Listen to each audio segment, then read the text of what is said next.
Hello everyone, Assalamu alaikum, Namaste to everyone. Hope you are all doing well and safe at your home.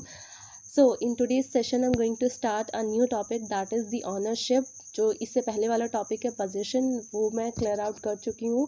और उसके regarding अगर आपको कोई भी किसी भी तरह की कोई प्रॉब्लम है या कुछ समझ में नहीं आया तो आप मुझे कमेंट बॉक्स में लिख देना।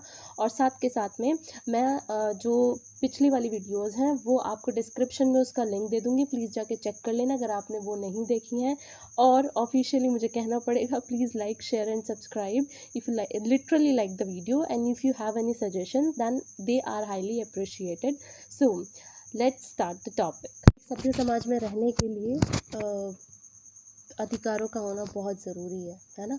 और जो कि सभ्यता भी दिखाते हैं, या सिविलाइज सोसाइटी में अगर हम रह रहे हैं, बीइंग अ सिविलाइज पर्सन, सबसे अहम और ज़रूरी चीज़ है अधिकार होना। ठीक है, अब यहाँ पर सबसे बड़ी बात ये है कि उन अधिकारों में जितने भी एक सिविलाइजेशन में, एक सभ्य समाज में जितने भी अधिकार मिलते हैं, उनमें सबसे बड़ा अधिकार है ऑनरशिप का अधिकार।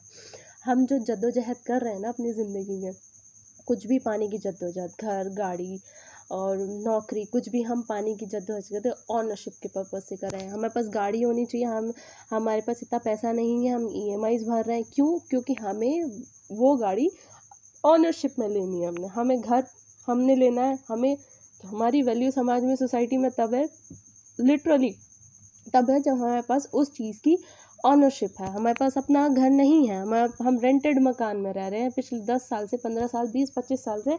एक सोसाइटी में, एक मतलब समाज में हमारी इज्जत नहीं होगी।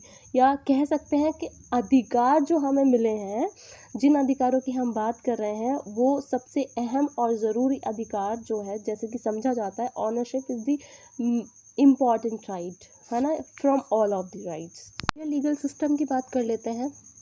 यानी कि जितनी भी चीज़ें हमारी, जब से हमारा लीगल सिस्टम शुरू हुआ है, वहाँ पे हम कोई भी डिस्टिंक्शन, कोई भी एक असमानता नहीं थी। मतलब दोनों को सेम ही समझा जाता था, चाहे वो आपकी ऑनरशिप है या पोजीशन है, दोनों को एक ही तराजू में रखा जाता था या समझा जाता था। जिसके पास पोजीशन है वही उसका ऑनर हो गया, वही उसका स्वामित्व हो गया, उसी के पास उसकी ऑनरशिप हो गया। लेकिन जैसे जैसे सिविलाइजेशन चेंज हुई, जैसे जैसे लीगल सिस्टम चेंज हुआ, वैसे वैसे ये कॉन्सेप्ट भी चेंज होने लगा।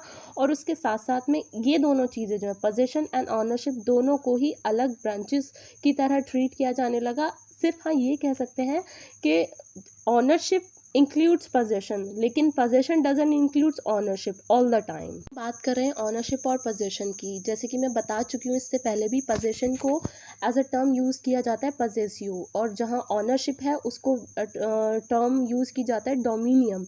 अब जब यहाँ डोमिनियम और पोजेसियो की बात हो रही है, तो जो पोजीशन है वो क्या है हमारा, वो हमारा कंट्रोल है किसी भी चीज़ पर। ठीक है, जस्ट अ फिजिकल कंट्रोल। लेकिन जहाँ हम बात करेंगे किसकी, डोमिनियम की, वो हमारे बात करता है किस चीज़ की, एब्सोल्यूट राइट्स की, यानी कि all the rights including the physical control over. मानना ये था कि सिर्फ और सिर्फ किसी चीज़ के ऊपर फिजिकल कंट्रोल होना इज़ नॉट एनफ, ये इज़ नॉट एनफ, सिर्फ फिजिकल कंट्रोल होना इज़ नॉट एनफ। ज़रूरी क्या है कि आपके पास एब्सोल्यूट राइट्स हों। और एब्सोल्यूट राइट हमें किससे मिल रहे हैं, हमें एब्सोल्यूट राइट्स जो हैं वो हमें ऑनरशिप से मिल रहे हैं, पोजीशन से नहीं मिल रहे हैं। तो कहने का मतलब यहाँ पे ये है कि जो रोमन लॉ से ये कंसेप्ट शुरू हुआ, तो वहीं से ये पता चल गया कि इसमें जो है रोमन्स ने भी पोजीशन और ऑनरशिप को सेपरेट ब्रांच की तरह यूज़ किया, और उन्होंने पोजीशन को सेकेंडरी रखा, ऑनरशिप को पहले रखा। यानी कि ऑनरशिप हमें क्या प्रोवाइड करता है, ऑनरशिप हमें प्रोवाइड करता है एब्सोल्यूट राइट, वहीं हमें जो है पोजीशन क्या प्रोवाइड करता है, सिर्फ और सिर्फ physical control over a thing.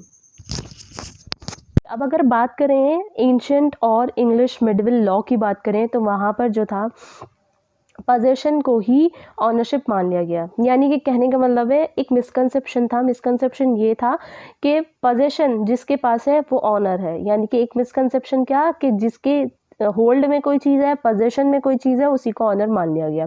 अब यहाँ पे बात करते हैं, जैसे जैसे डेवलप होता गया, तो यहाँ पे पोजीशन और ऑनरशिप दोनों ही सेपरेट ब्रांचेस हो गई। तो सबसे पहली मर्तबा सबसे पहली बार जो ऑनरशिप की जो टर्म आई थी, वो आई थी हमारी इन द ईयर 1583। अब ऑनरशिप का जो कंसेप्ट आया वो क्यों ज़रूरी हुआ? ज़रूरी इसलिए हुआ क्योंकि पोजीशन जो था अपने आप में एक तरीके से अधूरा माना गया, क्योंकि वहाँ पे प्रूफ करने वाली कोई चीज़ नहीं थी। यानी कि अगर हम कोई चीज़ हमारे पोजीशन में, हम उसको कैसे प्रूफ करेंगे कि हमसे रिलेट करती है? तो वहीं इस कॉन्सेप्ट को, यानी कि जो ऑनरशिप वाला कॉन्सेप्ट है, यानी कि लीगल कॉन्सेप्ट में जो आपका ऑनरशिप वाला कॉन्सेप्ट है, एक लीगल प्रोसीजर के थ्रू जो है हम प्रूफ कर सकते थे कि या कर पाएंगे कि पर्टिकुलर चीज़ जो हमारे पोजीशन में है हम उसके ऑनर भी हैं। Next topic is the definition of the ownership. Definition की बात करें ऑनरशिप की, तो अब यहाँ पर देखिए, जो जुरिस्ट हैं हमारे, एक हिबर्ट जुरिस्ट हैं, उन्होंने बताया है कि कौन कौन सी चीज़ें इंक्लूडेड हैं to right to have the ownership. यानी कि अगर ऑनरशिप है हमारे पास में तो उसमें हमारे कौन कौन से राइट्स इंक्लूड हैं। सबसे पहला, right to use that thing, यानी कि जो भी चीज़ हमारे पोजीशन में है या जिस चीज़ के हम ऑनर हैं, पोजीशन नहीं बोलूँगी, ऑनर है, उसको हम यूज़ कर सके according to our need. Right and the second one is right to exclude the other to use that thing. यानी कि पहला राइट क्या हो गया? To use that thing in accordings to us, यानी कि अगर कोई चीज़ हमसे रिलेट करे या मैं उसकी ऑनर हूँ तो मैं उसको अपने अकॉर्डिंग यूज करूँ। And the second one is to exclude other, दूसरों को एक्सक्लूड करना कि वो यूज ना कर सकें। तीसरा है यहाँ पर disposing of the thing. Disposing of the thing मतलब मेरी मर्जी है मैं उसको किस तरीके से डिस्पोज ऑफ करूं। यानी कि अगर चीज़ मुझसे जो है मेरी है, मैं उसकी ऑनर हूं, तो वो मेरी मर्जी है मैं उसको कैसे डिस्पोज ऑफ करूंगी। And the last and the fourth one is right to destroy it, यानी कि मेरे पास अधिकार भी है उसको डिस्ट्रॉय करने का, मेरे पास उसको यूज़ करने का अधिकार है, मेरे पास दूसरों को एक्सक्लूड करने का अधिकार है। यानी कि एक्सक्लूड करने का मतलब कोई और उसका इस्तेमाल ना कर सके। यहाँ पे तीसरा राइट हमारा क्या है? डिस्पोज ऑफ द थिंग, उस चीज़ को डिस्पोज ऑफ करने का भी है। एंड चौथा है राइट टू डिस्ट्रॉय, यानी कि उसको डिस्ट्रॉय करने का भी मेरे पास राइट है।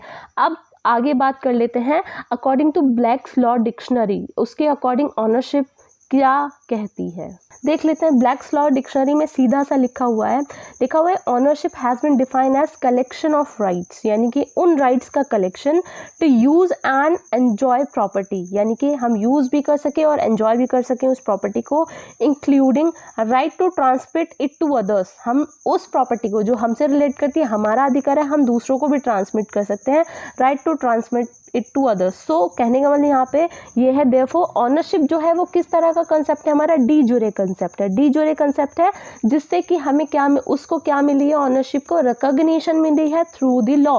डी जुरी का मतलब लॉ है ना, लॉफुल, ठीक है। डी जुरी है हमारा, रिकॉग्निशन मिली है उन क्लेम्स को टू सर्टेन प्रॉपर्टी, जो भी सर्टेन प्रॉपर्टीज हैं वहाँ पर हमको क्या मिला हुआ है? हम एक रिकॉग्निशन मिल गई है। यानी कि अब यहाँ पे जो है, अब आपको अच्छी तरीके से शायद समझ आया होगा। अब यहाँ पर बात कर लेते हैं कि हिबर्ट आगे क्या बोल रहे हैं। हिबर्ट एक सजेशन दे रहे हैं। हिबर्ट कह रहे हैं यहाँ पर कि कोई भी, सपोज कीजिए कोई पीस ऑफ लैंड है, हम उसकी ऑनरशिप की बात कर रहे हैं, तो यहाँ पे कह रहे हैं that no one can have an absolute ownership, किसी के पास एब्सोल्यूट ऑनरशिप नहीं होती है regarding to any of the subject matter, ठीक है। स्पेसिफिकली उन्होंने बात करी है यहाँ पर लैंड की बात करी है। एज लैंड, चूंकि लैंड जो है is not capable of being destroy, land को हम डिस्ट्रॉय नहीं कर सकते, क्योंकि इसमें प्री रिक्वायरमेंट क्या है, उसको मतलब रिक्वायरमेंट नहीं कह सकते, एक हमारे पास राइट है कि हम उसको डिस्ट्रॉय भी कर सकते हैं। तो यहाँ पर हम लैंड को डिस्ट्रॉय नहीं कर सकते, बट वहाँ क्या है, one can merely have an estate in it, estate, ESTAT, estate, सिर्फ हमारे पास किस चीज़ का राइट है? स्टेट का राइट है। अब स्टेट क्या होता है? स्टेट होता है यहाँ पर, स्टेट का मीन्स है लीगल इंटरेस्ट, है ना, लीगल इंटरेस्ट किस चीज़ में? ऑफ अ पार्टी, है ना। Estate means a legal interest of a party in land, किसमें? जिसको हम मेजर कर सकते हैं बाय ड्यूरेशन, एक टाइम पीरियड, एक ड्यूरेशन तक हम उसको मेजर कर सकते हैं, which entitle the party to use the land, जिससे कि क्या हो जाता है कि उस जो भी पार्टी है जिसके पास स्टेट का राइट है, उस लैंड का राइट है, वो क्या कर सकती है? उसको यूज कर सकती है उस पर्टिकुलर लैंड को फॉर अ इंडेफिनिट पीरियड, एक इंडेफिनिट टाइम पीरियड तक उसको यूज कर सकती है। तो देयर इज अ डिफरेंस। इन्होंने एक थोड़ा सा यहाँ पे सजेशन बताया कि चूंकि हम लैंड को डिस्ट्रॉय नहीं कर सकते, तो वहाँ पे क्योंकि स्टेट का राइट होता है, और and the further so on, so let just talk in another session बहुत सारे और जूरिस्ट हैं, उनकी बात करेंगे, ऑस्टिन की बात करेंगे, यहाँ पे क्रिटिसिज्म करेंगे, ऑस्टिन की क्रिटिसिज्म पढ़ेंगे, सामन की डेफिनेशन पढ़ेंगे, और बाकी उसके अलावा बहुत सारा है इसमें पढ़ने के लिए, तो एक वीडियो में ये पूरा कंप्लीट नहीं हो पाएगा। तो आज हमने एक थोड़ा सा बेसिक पढ़ा, हमने इसका ओरिजिनेशन पढ़ लिया, हमने इसका थोड़ा सा एक देख लिया कि ऑनरशिप क्या होता है। So if you have any suggestions and if you have any queries, तो प्लीज़ आप मुझे कमेंट सेक्शन में लिख दें, और वीडियो अच्छी लगी हो तो लाइक कर दें, और इसको साथ के साथ में सब्सक्राइब भी कर लें। Thank you so much for watching. Let's meet in another video. Thank you, take care.